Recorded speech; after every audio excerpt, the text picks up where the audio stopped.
Hey everyone, welcome back to my YouTube channel. It's me, Star Wars Now, and in this video I'm going to be going over Star Wars Bad Batch Episode 13, Infested. So, as usual, spoiler alert if you haven't seen this episode yet, because I will be obviously going into the spoilers in this episode. So if you haven't seen it, go check it out and then just come back here, because I'm not leaving. I'm not going to leave this video or anything. So, and if you guys are still wondering if you should watch the show and you're a Star Wars fan, well, you should watch the show.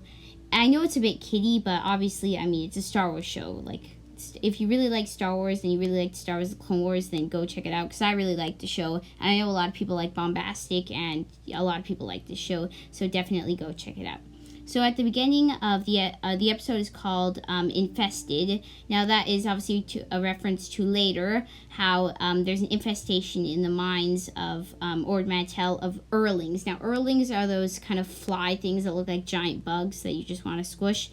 Those are those things later. It's also a slight reference to, at the beginning, Tech mentions that they were swarmed by Gundarks. Now, you could say that if you were swarmed by something, that there might be an infestation, so I guess that's a slight reference to that also. So at the beginning, the Bad Batch land on Ord Mantell, and the Bad Batch is worried that Sid is not giving them enough information about their missions. Like, Tech mentions that they were swarmed by Gundarks. Now, Gundarks are those things from The Empire Strikes Back, where when Luke is recovering, Han says, "You look like you're strong enough to pull the arms off of a Gundark." He looks strong enough to pull the ears off a Gundark. So that's a reference to The Empire Strikes Back. So they're worried that Sid's not giving them enough information about their missions, and obviously you want information before you do something, because, you know, you could get yourself killed. So, once they go into Sid's office, Sid is gone, and there's a bunch of these, they look like they're military people of some type of military thing. We don't know if they were the Pikes, because Pikes appear in this episode, or if they were the bodyguards of Roland. I'm pretty sure they were the bodyguards of Roland. So there are a bunch of people that are bodyguards, and when they enter Sid's office, they then see a new person, and this person is Roland. Now, I don't remember his last name, but Roland. Now, he's the same species as in the cantina in A New Hope. There was this red-skinned person that you get a close-up of his face, and he had two horns. That is the same species as that person from New Hope. And in The Mandalorian, Season 1, Episode 6, you see the same type of species with the red skin and the red horn. He gets his horns cut off when he runs into the blaster. So that's from the prisoner Mandalorian. So when they go in, Roland then says that Sid sold Ruby, which Ruby is that little thing that looks like an armadillo that's in Roland's hands. And now I did a little bit of research, and it turns out that's the same one from episode 6, I think it was, the episode Decommissioned. If you remember, in the opening scene, they're getting chased by the people called the Rokai gang. I'm pretty sure that's how you pronounce it. Now, they were stealing those little, I think they were puffer pigs, like the ones from Star Wars Rebels. But they were stealing those little things, and one of them was Ruby, which is the same one that you see in this episode. So Ruby has been sold to Roland, and it's never really clear if Sid was kicked out of her office, or if Roland bought the office, because she acts like Roland stole the office, but I don't think she would leave without a fight. So I'm guessing they probably just kicked her out of the office for some reason, but now Roland has the office. So they didn't point their guns at Roland because he's taken over the office, but then they say, Roland explains that Sid sold Ruby from him, and he doesn't say if he stole the office from Sid, because now obviously going to say, "Oh, hey, I stole the office from Sid. Totally, I stole the office from your friend Sid. Oh, don't shoot me," or whatever. So he didn't specify if he stole the office or if he bought the office. But now the Bad Batch are out of there, because now if Sid's gone, then they have no business there. So then when they go to their ship, they then find Sid. Now, Omega is a bit worried about Sid, I guess, because they had a bit of bonding experience in that episode. What was the episode called again? The episode 2 episodes ago. So Sid then plans to steal the spice from Roland so that the Pikes will then deal with Roland, because they obviously made a deal with Roland that Roland would give the spice to the Pikes, so they would let the Pikes deal with Roland. So Sid's plan is to sneak through the old mining facility to get to Sid's office, because there's a manhole in her office, steal the spice, and then bring it back through, and then I would guess they would probably make some money off it, sell it or something, maybe to make some medicine, as Ahsoka said that it could be made into medicine. So they then take the ship to an outskirt of the town, and they start going through the mining facility.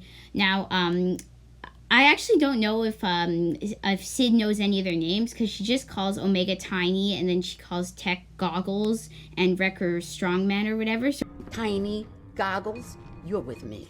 does she actually know any of their names? I think she might know Hunter's name, but I think she just calls them random names.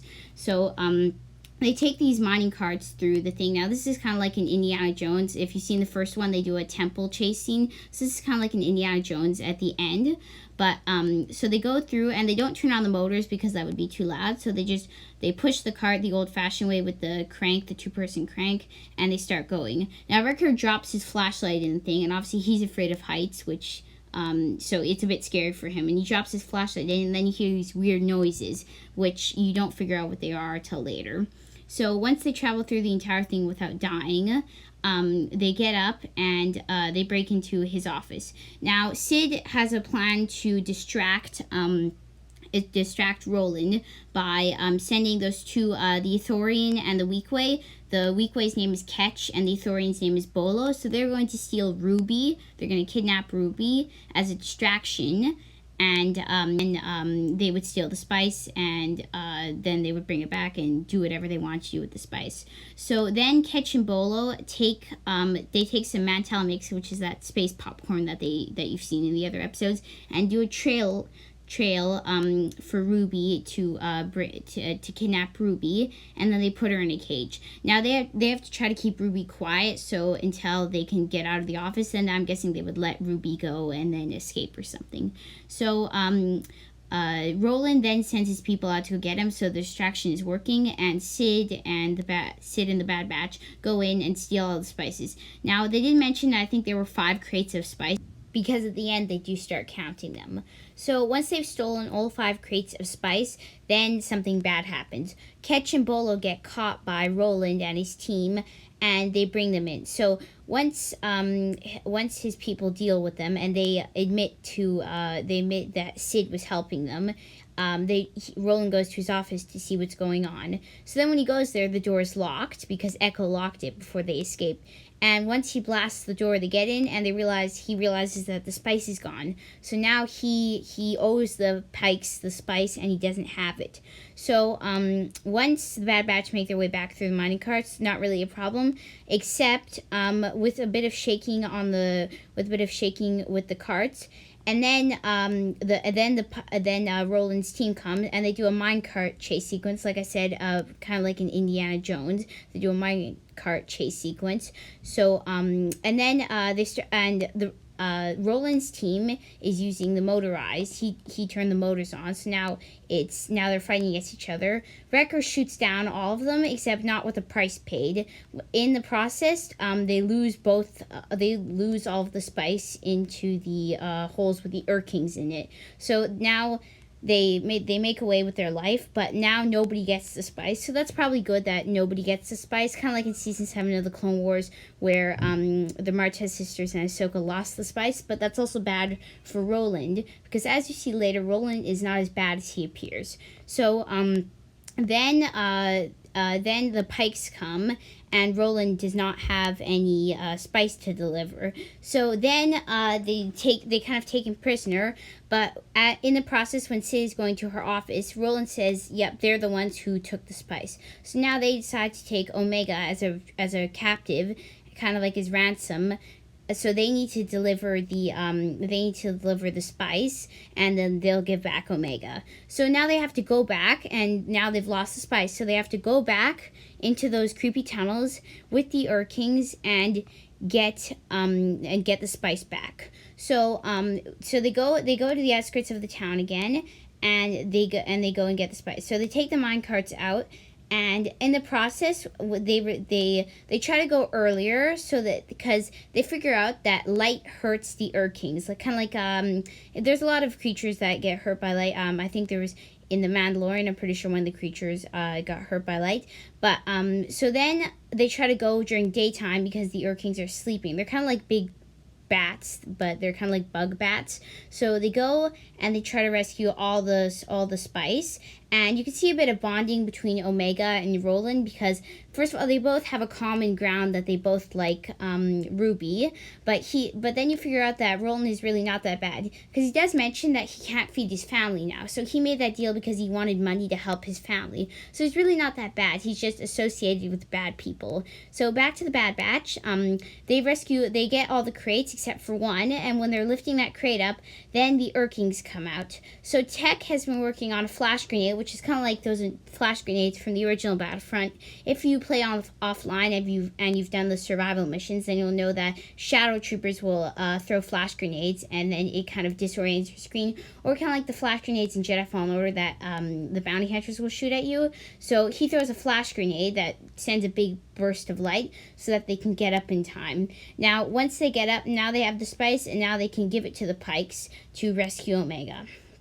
So once they get back, they then give the spice to the Pikes, but now Roland has to pay a price because now first of all, Roland doesn't get paid, and second of all, he failed because he didn't deliver the spice. It was the Bad Batch who delivered the spice. So now they have to punish Roland. So I thought they were going to kill him, but they just cut off his horns, which is a slight reference to the Mandalorian, because in the Mandalorian, that one guy, the redskin guy that I was talking about at the beginning, he gets his horns cut off when Mando closes the door on his two horns. So that's a very slight reference to the Mandalorian. Then they do mention that Roland is not that bad, and they do say that so now they have a bit of, now I feel like they're bonding a bit more with Sid, because at first the Bad Batch were just like, what are you talking about? You bring us on dangerous missions, we're not going to rescue you. But now first they're slowly starting to become acquaintances with Sid. Like at the beginning, Omega said, wait, what about Sid? So it seems that Omega cares about Sid. Now I think the Bad Batch do. So we might see Sid come around with them for the last couple of episodes, because I think we're done with Ord Mantell. I think they might be leaving, unless Sid might continue with her office, or she might be leaving, and we might see the rest of the Bad Batch on new planets, because obviously it is a bit boring when it's, oh, I wonder what planet we're going to be on. Oh, wait, it's Ord Mantell at the end. At the beginning of each episode, it's Ord Mantell. At the end, it's Ord Mantell. But it would be kind of cool if maybe they found a new base planet or something, or maybe in Season 2 they meet up with Sid again, and she's at a new planet. So that's all the Easter eggs that I found in this episode. There weren't really many. Obviously, there was some with the Gundarks and the Pikes in Season 7. There were a lot of small references that only if you really know your Star Wars you might find, but I hope this was informative. And like I said at the beginning, if you haven't watched The Bad Batch, then I really do suggest watching it. And hope you enjoy my video. If you do like my video, I guess subscribe. I do have 6 subscribers now, and I do lots of Star Wars Bad Batch content and Lego Star Wars videos, so you can go check out those videos. And bye. I am a Jedi, like my father before me. So be it, Jedi.